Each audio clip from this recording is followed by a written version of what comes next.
Oi, gente, tudo bom? Como a gente prometeu, a gente começa agora uma série de vídeos especiais sobre a Base Nacional Comum Curricular. E a gente recebe hoje Ítalo Dutra, diretor de Currículo e Educação Integral da Secretaria de Educação Básica do Ministério da Educação. Mesmo sem voz, Ítalo, bora falar mais de educação? Bora! Queria que a gente começasse explicando para quem está nos assistindo o que é a Base Nacional Curricular, Ítalo. Bom, eu acho que antes de mais nada a gente tem que entender a Base Nacional Comum Curricular como uma referência e não como um currículo nacional. Ela é uma referência que vai ajudar professor, escola, rede municipal, rede estadual, escola privada, escola federal a produzir, a fazer o seu currículo na escola. Ou seja, é uma referência que auxilia a preparação de atividades, a organização do trabalho coletivo dos professores e pode, inclusive, servir de referência para que os pais saibam o que está acontecendo na escola. Então, a gente tem que entender que Base Nacional Comum Curricular tem essa pegada, a ideia de que seja uma referência para a produção daquilo que é a atividade da escola do dia a dia, que a gente chama de currículo. Pois é, muita gente pode estar pensando isso agora, que está assistindo a gente. Como é que isso me afeta, né? Eu sou uma mãe, eu sou um pai, eu tenho um filho na escola, o que isso tem a ver comigo? Como é que essa base afeta cada um de nós? Bom, a primeira ideia é que a Base Nacional Comum Curricular ela seja algo que venha de um entendimento nacional. Não um consenso, porque, enfim, o currículo é um território sempre em disputa, mas um entendimento daquilo que é importante, essencial e que deve ser compartilhado no que diz respeito a acesso aos conhecimentos e aprendizagem de todo brasileiro e toda brasileira, desde os bebês até idosos, que são os estudantes da educação básica, né? Tanto no ensino regular como na educação de jovens e adultos e nas diversas modalidades.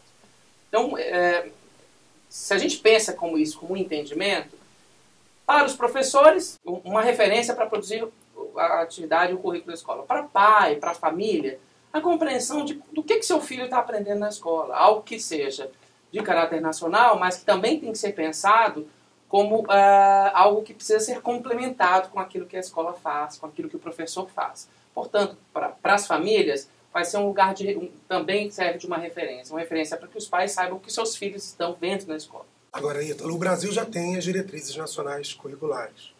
Então, por que nesse cenário as diretrizes que dão aí orientações para que as redes possam elaborar seus currículos? Qual é a diferença da proposta da base? A primeira questão é as diretrizes elas vão até um nível de definir princípios gerais que vão desde a questão da organização curricular a princípios metodológicos, princípios políticos que envolvem o trabalho na educação básica, princípios estéticos e assim por diante. A Base Nacional Comum, ela fala especificamente daquilo que todo mundo, quando pensa em escola, sabe que existe, que é o professor de matemática, de história, o de arte, e fala daquilo que a gente está entendendo como essencial que esses professores têm que ajudar as crianças, os brasileiros, os jovens, a ter na escola. Então esse é o primeiro aspecto que a base traz, ela especifica um pouco mais. Isso também, na verdade, assim, a gente está construindo uma referência nacional e a gente sabe que também isso não é só polêmico, como também é perigoso. Porque a gente pode, enfim, tentar com essa base meio que engessar e acabar um pouco com a autonomia do professor. Então, por isso a gente tem que tomar esse cuidado, para que nessa discussão, essas cascas de banana que a gente às vezes sabe que existem numa produção curricular, a gente não caia nelas. Portanto, a Base Nacional Comum ela tem que ser uma referência, mas uma referência que seja dê a abertura para o professor ser autor. Não é uma cartilha para ser seguida à risca. Não é uma cartilha, né? Será uma norma, portanto, porque ela vai vir do Conselho Nacional de Educação e ser homologada pelo ministro, e, portanto, as escolas devem segui-la, mas ela não é uma cartilha no sentido de que ela determina uma sequência única, né? Tanto que uma das questões logo no documento introdutório a gente está falando é a questão de a gente pensar percursos ou itinerários formativos, né, percursos formativos diferenciados. Só para a gente entender, o que é a base agora? Né? Como é que ela foi constituída e quem participou da constituição dela? Porque a gente sabe que vocês estão fazendo consulta, né, para a sociedade inteira apoiar. Mas nesse momento, o que ela é? Então, nesse momento, ela é uma proposta preliminar. construída a partir de especialistas que estão nas escolas e nas redes públicas de educação e professores de universidades, de todas as áreas de conhecimento, de todos os componentes curriculares. As áreas que aparecem, essas áreas de conhecimento e componentes curriculares estão nas diretrizes, que são aquilo que a gente está acostumado a chamar de disciplinas, mas o termo das diretrizes são os componentes curriculares.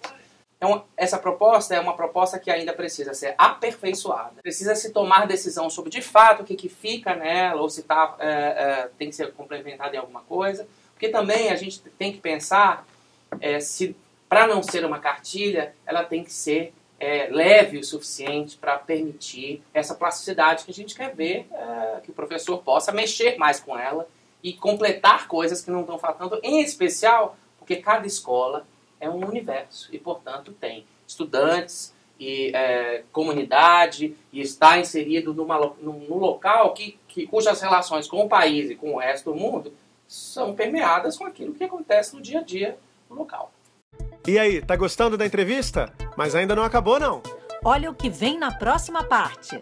Pela primeira vez na história do país, a gente tem uma discussão sobre currículo que ganha as ruas, que não fica encerrada no Ministério da Educação ou em universidade.